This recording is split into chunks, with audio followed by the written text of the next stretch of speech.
Today we are going to talk about Uolo, which is a company in the education tech space. The way we want to talk about it is not talk only about what Uolo is doing, but also talk about how we see the entire ecosystem in the edtech market. See, the education as a market is very, very large in India. And I would say that it's not only large in India, but also the same sentiment, same thesis applies outside India to Southeast Asia as well. But let's come back to India for a minute. In India, people really value education. It is not uncommon for parents to take a loan, sometimes sell their land or property to ensure that their child gets educated. That is how much value we associate with educating our children. And it is surprising that there are no large companies in education today, just like Flipkart is there in retail.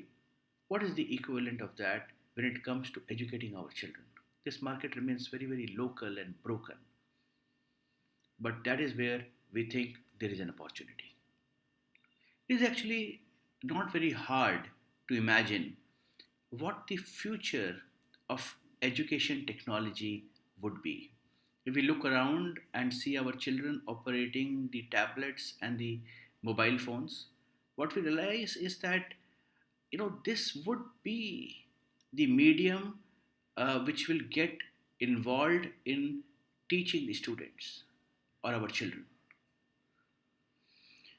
The question is, how do we reach to these devices that the children are holding? And it's a very interesting problem. If we can do that, the battle is half won. But it is not only about reaching these mobile phones, it is also about continuing to remain there in the mobile phone. And I'll tell you why.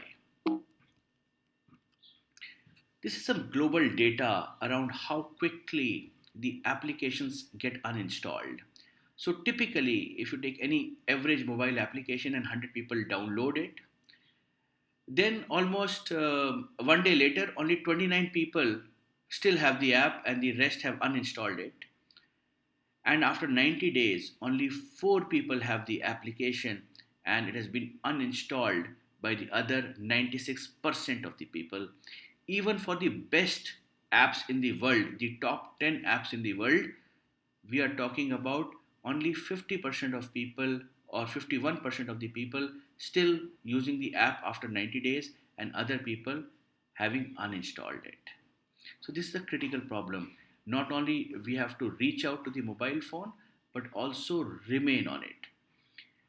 The company in question, Uolo, has solved this problem beautifully.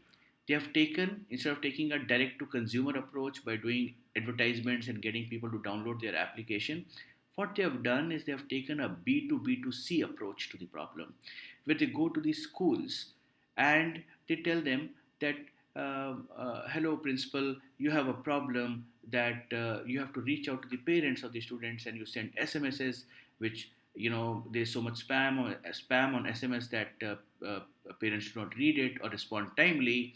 uh, what we will do for you is we will give your parents an application in which you can send messages, and this is also bi-directional. So not only you can send messages, but maybe you can also ask certain questions and run some opinion polls and get feedback from the parents. You can tell them that the school bus is running late, you can remind them about fees, and all of these use cases are there, and schools love it. The impact of that is all the parents whose children are going into schools now have the Ulo app, and because the child is going into school, parents do not uninstall it. Their 90-day retention period, after 19 days, 70% of people are still using their mobile app. So, with this value proposition, ULO reached out to schools, and they have in their network today more than 800 schools, more than 7 lakh students, and their parents are using the application. If you go to Play Store and check how many downloads they have more than 5 lakh downloads today. And every day, more than 2 lakh parents come on the app and access the information that the school has sent them. And it is very, very interesting because as this company adds more and more schools to their network, they do not lose money. So, effectively, their customer acquisition cost is practically zero. And not only that, as we talked earlier, these customers also stick with the app and their retention is very, very high. Once they had this network, they had a longish journey where they tried to figure out how do they monetize this audience that they have. See, because um, the objective is not to make money of these schools. Schools, you just make a little bit of money to acquire them, but you have to make money from the parents somehow. So what they tried is that they tried to sell them different content. They tried to send them education related stuff. But what they realized is that the parents are not very excited about buying products, be it physical or digital. What they're very, very excited about is services. As parents and as busy parents, we are short of time for our children. We're just too engrossed in our daily lives. And we have a guilt that we are not able to, we can buy things for our children, but we are not able to give them quality time. The big learning for Uolo is that parents are more than happy paying for services in which somebody else comes and teaches the child. It could be teaching music, it could be teaching mathematics or English, but we are very, very fine paying it because somewhere psychologically it compensates for the guilt that we have about not spending enough time with the child. What Uolo is doing is Uolo, on top of its massive network, they are getting teachers to come and deliver very small micro courses. These are good quality content combined with a live teacher coming on the screen and taking a group of 6 to 7 students through that content.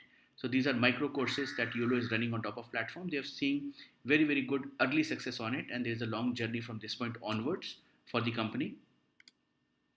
We think the founder, Ankur, is a great guy to run this business.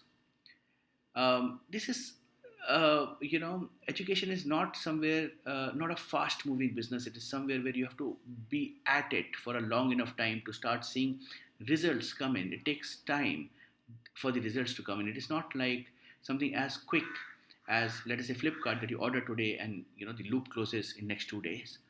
Students engage with you. There are certain educational outcomes, so you need somebody who can be at it for long enough. And Ankur, who is an ISB graduate, he spent 16 years in Silicon Valley before starting this company.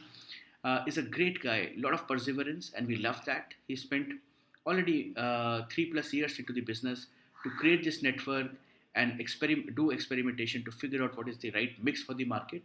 So we are very, very bullish that Ankur will be able to take this company and grow this idea and make a very, very large, successful venture out of it. If you have any questions regarding this, here is our email address, ps1.ventures@gmail.com. Please drop us a note and we'll be happy to answer your questions. Thank you.